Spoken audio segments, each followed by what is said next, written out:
What's going on, everybody? RJ Ochoa here from SB Nation's bloggingtheboys.com. Hope all is well wherever you are. We hope you're happy, safe, healthy, and that you're excited because the Dallas Cowboys are back in action. That's right. On Sunday, the Dallas Cowboys play again. Actually, the Cowboys are beginning something very new for them, very new this season. The Cowboys are going to play football on a Sunday, and then they're going to go through a week, and then they're going to play football on a Sunday. Literally the first time this season that's happening, given that they played on Thursday, on Sunday, and on Monday. So things finally normalizing, things finally stabilizing now that we're in the month of October. This game taking place on Sunday, October 3rd. Yes, on October 3rd, he asked me what day it was, and this game is against the Carolina Panthers, the rare double silver-blue combination, that you sometimes see in the NFL.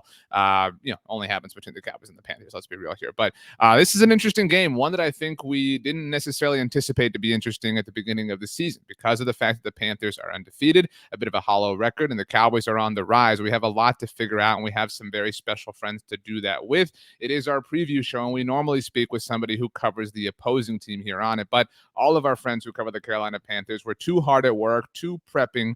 Not that that's a way to put, those are bad words by me. They were too busy prepping for a loss to the Dallas Cowboys. So we reached into the BTB well, and Tom Ryle will join us to talk Panthers, Cowboys, and some things to watch. We will also dive into the film room with Matt Minich. He will show us some particular Panthers players to pay attention to, including some up on that defensive front of theirs that we know is so good. But before we get there, let's talk about some things that the Cowboys are going to have to be mindful of and pay attention to in an overall way. Now, first things first, the Cowboys, we just mentioned it, that front seven of the Carolina Panthers is difficult to stop. There's a lot of players up there. They got 7.5 sacks. There are, ways to win in the NFL, and then there are ways to lose in the NFL. And one way that you can lose is if the opposing team just stifles you all game long. There are a lot of people who have said, really, since this matchup first started on Tuesday morning after the Cowboys wiped the Philadelphia Eagles, that this game was going to have to be a lot like the Tampa game for Dallas, and that Dak Prescott was going to have to get rid of the ball quickly because that's the best way to neutralize a stout pass rush. Now, unlike the Tampa game, the Cowboys will have Zach Martin in the fold, so you do have that advantage working for you this time. But still, Dak Prescott's going to have to get rid of that ball quickly. We know that he's able to do it. We know the Cowboys offense is able to do a number of different things and kind of just like a chameleon blend to the environment that they need to thrive in. In this particular one, the Cowboys are going to have to move the ball very quickly so that Dak Prescott is not under duress. Now, point number two. Speaking of sevens, the front seven of the Carolina Panthers, number 7 for the Dallas Cowboys, Trayvon Diggs. Look, we don't need to see this defense getting hyper aggressive. And I think that that's what has been the key so far. This Cowboys defense is staying committed to really their responsibilities, their assignments, their roles. And that is something that was not the case early on last season. We talk so much about, and we have been talking about, how the Cowboys defense leads the NFL in takeaways. And the reason for that isn't because they're always breaking on the ball, which is something that we definitely want to see. We saw that from Trayvon Diggs on Monday night during the pick six, but because they are sound, fundamental, and have very solid technique. So we don't want to see that disrupted. We don't want to see anybody being a hero. We want to see the Cowboys stay in their lane.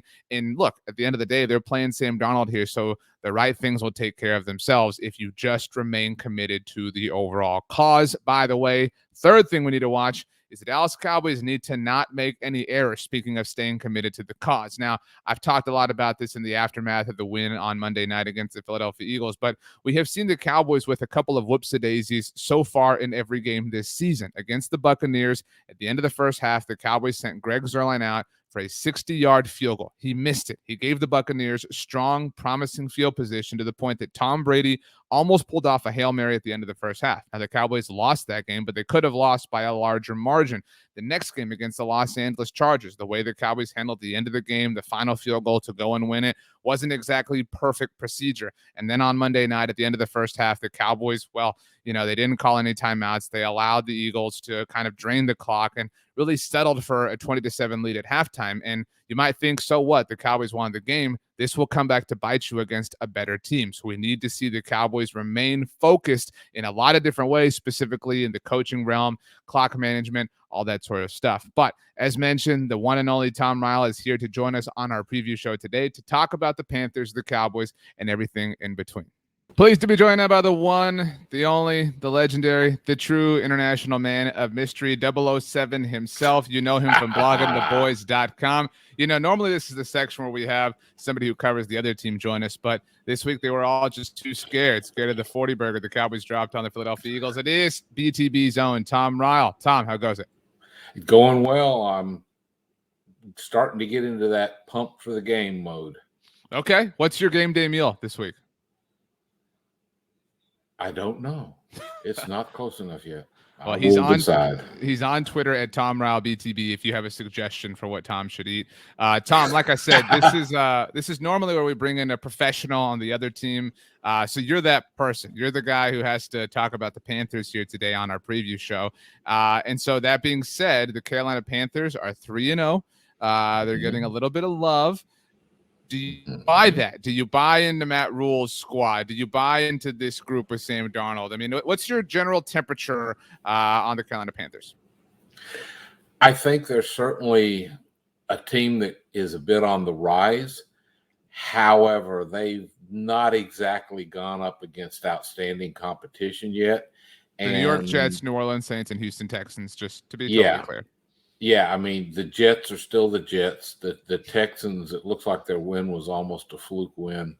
And the Saints, that was the game, I think, where like their entire coaching staff was on COVID protocol. And the Saints staff, right. And you were talking about the Texans win looks like a fluke, not the Panthers win against the Texans, just to be clear. The Texans lone win, I believe they have, as I mentioned in an article, I'm not sure the Texans are as good as a 1-2 record would indicate. I'm interested to see what happens when they collide with a team that seems to have a real formula on offense and a newfound aggression and effectiveness and speed on defense. So, I'm not scared of this team. You always worry about a trap game. We've seen Sam Darnold trap them once before in a disgusting game that, I was just looking it up, gives me a little PTSD. So I'm waiting to see what happens because I think Kellen Moore can solve their defense. They're, very stout up front, but they've got a weak secondary, and Dak has shown what he can do when he's faced with that kind of a challenge. They're missing their probably most key offensive weapon in Christian McCaffrey, who was officially ruled out, although we kind of all knew that was going to happen. And obviously, J.C. Horn, to your secondary point, that was the other this game. He's on injured reserve, right? So a questionable secondary has now lost what may be their best player, even though he's a rookie. Although they did trade for C.J. Henderson this past week, it does seem like he's going to play for them. I don't know that necessarily supremely elevates the status of their secondary, but you're right. I mean, you lose a talent like that, a talent that a lot of Cowboys fans wanted to be roaming their own secondary. Trayvon Diggs has really, quieted any of those wants and wishes, along with Micah Parsons. But I mean, and so, their front is what's great, right? When it comes to Carolina's, it's that defensive front. And I think that's why a lot of people have kind of gravitated towards the idea that this game plan for Kellen Moore and the Cowboys offensively is going to have to be a lot like the Tampa Bay game, right? That was a little bit different. You had the two dominant defensive tackles, kind of disrupting everything. No Zach Martin in that game, which won't be the case. He will obviously play against the Panthers. But do you see that? I mean, do you see that as the way to attack the Panthers, is to just kind of get the ball out quickly, dominate in the middle of the field, let CeeDee Lamb pick up all the yards after the catch that we know he can? I think it probably will be. I think we're going to see a lot of that, especially early. This is a game where if you're going to run the ball, you're going to set it up with a pass first. You're going to kind of get those boxes to lighten up a little bit. And it'll be interesting to see how they approach the running game, since they found something really effective with the Ezekiel Elliott, Tony Pollard combination. And they seem to have found a good balance of how many carries each one gets, how many touches each one gets. So it's going to be interesting to see that. Of course, the nice thing is they can come out and show run, and both Pollard and Elliott have shown that they're quite good at catching the ball by going out as a receiver. Especially, after they make sure that there's not a blitzer that needs to be picked up. And that's where Elliott is so strong. So, I think Moore will have it solved. The difficult thing to maintain, of course, is those takeaways. The Cowboys are leading the league right now, and we want to see that continue, but there's always an element of chance.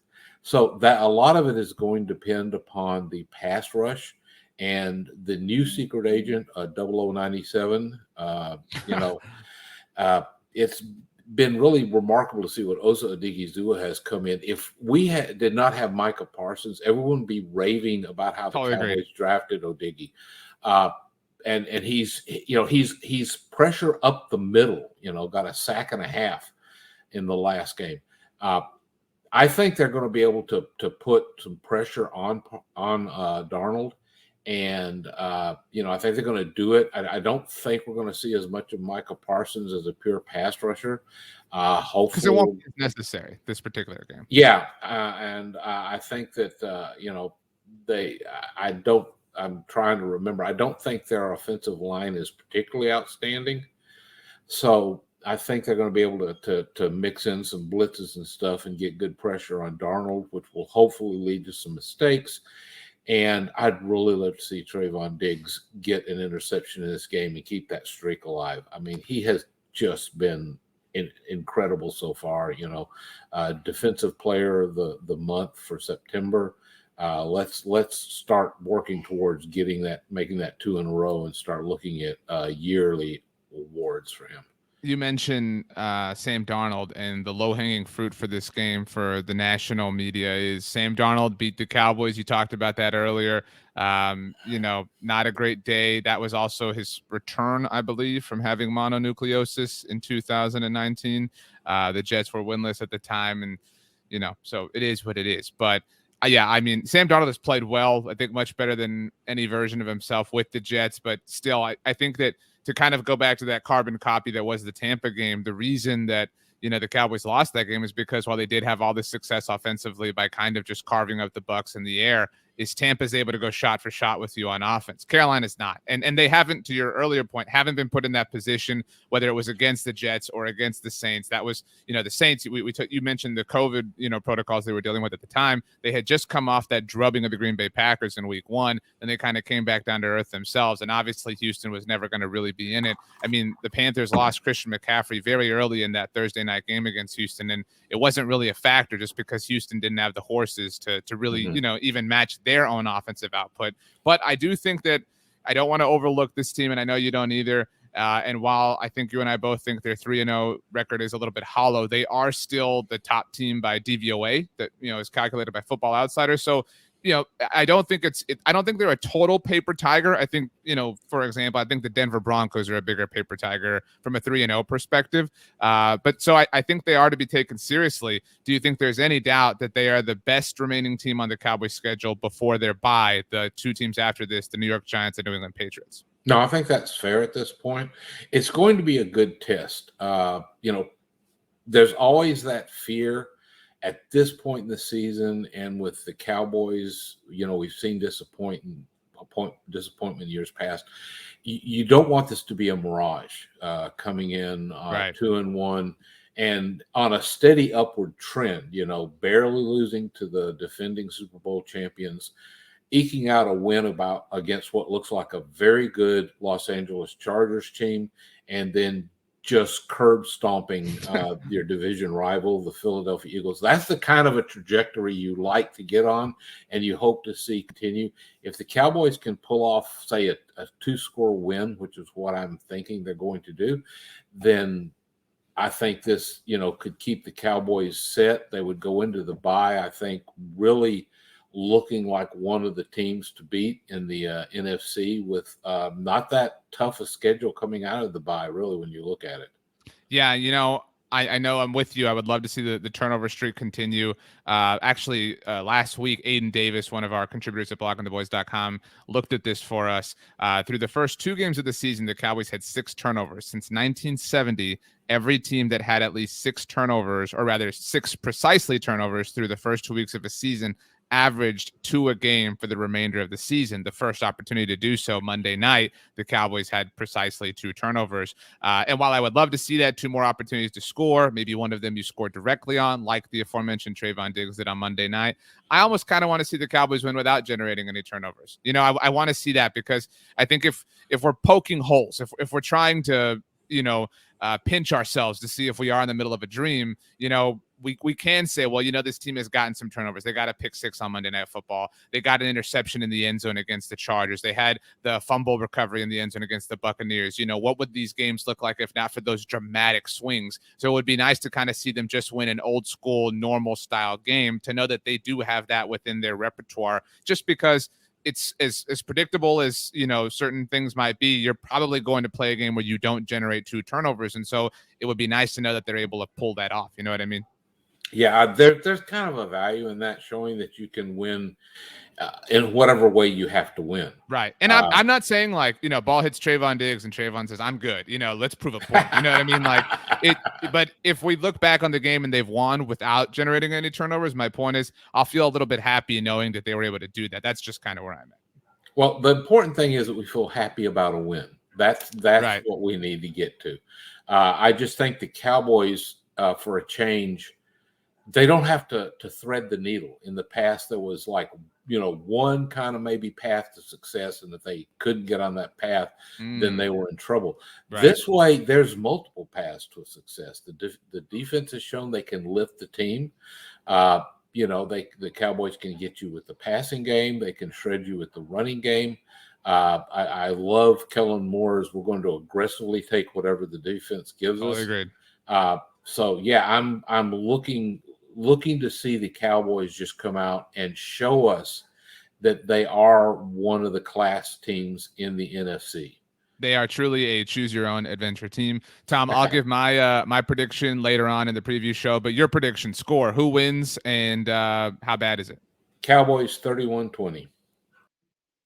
Want to give a big time shout out, big time thank you to Tom Ryle for taking the time to join us to talk Cowboys, to talk Panthers. I'll give my official score prediction in a little bit, but I'm obviously with him. I think the Cowboys are going to have some success in this particular contest, but they will have to do some impressive things if they are going to beat the Carolina Panthers. What are they going to have to do specifically? Who are they going to have to watch out for? It's now time to dive into the film room with Matt Minich for him to let us know. Well, every year the NFL is full of surprises, and the Carolina Panthers heading into their Week 4 matchup with the Dallas Cowboys undefeated is certainly a surprise. But during the course of last week's matchup against the Houston Texans, they lost their best player and their top draft pick to injury. So where does that leave this Panthers team as they prepare for the Cowboys? In 3 games with the Panthers, quarterback Sam Darnold is finally showcasing the skills that made him a top draft pick. In this clip, Darnold steps into the pocket to avoid the rush before scrambling to the right. He keeps his eyes downfield and finds his favorite target, DJ Moore, for a big gain. Without Christian McCaffrey on the field, Darnold to Moore is the most dangerous part of this Panthers offense. In 3 games together, this duo has connected 22 times for 285 yards. That's nearly a third of the Panthers' total yards passing. Moore has a great feel for finding the open gaps in zone defenses and the speed to pick up big yardage once he gets the ball in his hands, both of which he showcases in this clip. The Cowboys need to find a way to take away Moore and force Darnold to use his other options. The Panthers also took a big hit to their defense, losing first-round pick cornerback J.C. Horn to a broken foot. This could open up some big opportunities for the Cowboys in the pass game, but there's one problem. To take advantage, they'll have to keep the Panthers' fierce pass rush away from Dak Prescott. This play is a great example of the Panthers' pass rush, and it starts with Brian Burns on the top of the screen and Hassan Reddick at the bottom. Burns has a great burst off the snap and rips past the offensive tackle. That's what forces the quarterback to step up in the pocket. The chip block slows Reddick down as he rushes the opposite edge, but seeing the quarterback step up into the pocket, He cuts hard to the inside for the sack. Reddick and Burns have already combined for 7.5 sacks this season. Facing two edge rushers like that is a big concern for the Cowboys. Their offensive line will need to be at the top of their game in order to win this one. Even with Christian McCaffrey sidelined, the Panthers present some tough matchups for the Cowboys. If the defense can lock down DJ Moore, that will force Darnold to be productive without his two top playmakers. That's a tall order for a quarterback who is just starting to establish himself in this league. On the other side of the ball, the offensive line needs to keep Reddick and Burns away from Prescott. If they can give him time, he should be able to do some damage in the pass game. Thanks a lot to Matt Minich for educating us on which Carolina Panthers we have to pay attention to. Obviously, the Carolina Panthers front seven is formidable and something that, look, we talk about this team, we say, well, they're really 3-0, but they're really not, or they are, but, it's hard to really take that of the highest quality still. I mean, this is a very good defense that the Cowboys are going to have to be prepared for, as we've been discussing throughout the preview show. But ultimately, the game's going to happen, and everything we said is going to happen because we're geniuses, and it's all obviously going to work out that way. How do you watch this game? This game, very interesting fun fact coming up here, is on Fox. Carolina Panthers visiting the Dallas Cowboys, 3-0 versus 2-1, Sunday, October 3rd. This is the first noon game of the season for the Dallas Cowboys, so no Red Zone channel for you this weekend. You can watch it on Fox.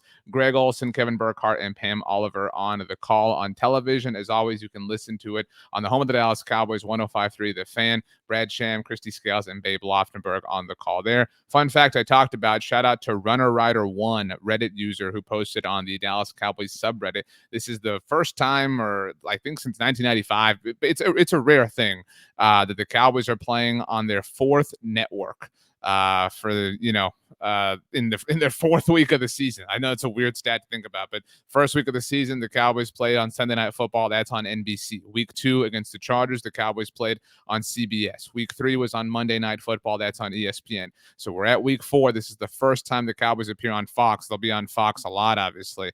So 4 weeks, 4 different networks, and hopefully 3 different wins, which is exactly what I have the Dallas Cowboys doing. Like I've said all show long, I think the Cowboys get this dub. I think they get to 3-1. I think life is even sweeter next week. And I think the exact scoreline, if you are curious, is 31-17 Cowboys. So a little bit close to Tom's prediction myself. In case you're wondering, at the time of this recording, the Dallas Cowboys are 4.5-point favorites, thanks to our friends, or rather, courtesy of our friends at DraftKings and their sports book. So I think they cover easily. For what it's worth, the Dallas Cowboys are 3-0 against the spread so far this year. They covered all 3 of their contests and obviously won 2 of them so far. It's going to be fun. Really looking forward to this particular game. As always, we will have our official Dallas Cowboys postgame show available for you right here on the Blog on the Boys YouTube channel. So make sure you join us then. We'll also post that as a podcast on the Blog on the Boys Podcast Network. Subscribe to our podcast and subscribe right here to the YouTube channel. We've been doing a lot of fun things, have a lot more plans as the season's going to continue to unfold. And we thank you for being a part of the journey with us. Cowboys, Panthers, Sunday afternoon. Let's get this dub, everybody. We'll see you after the game.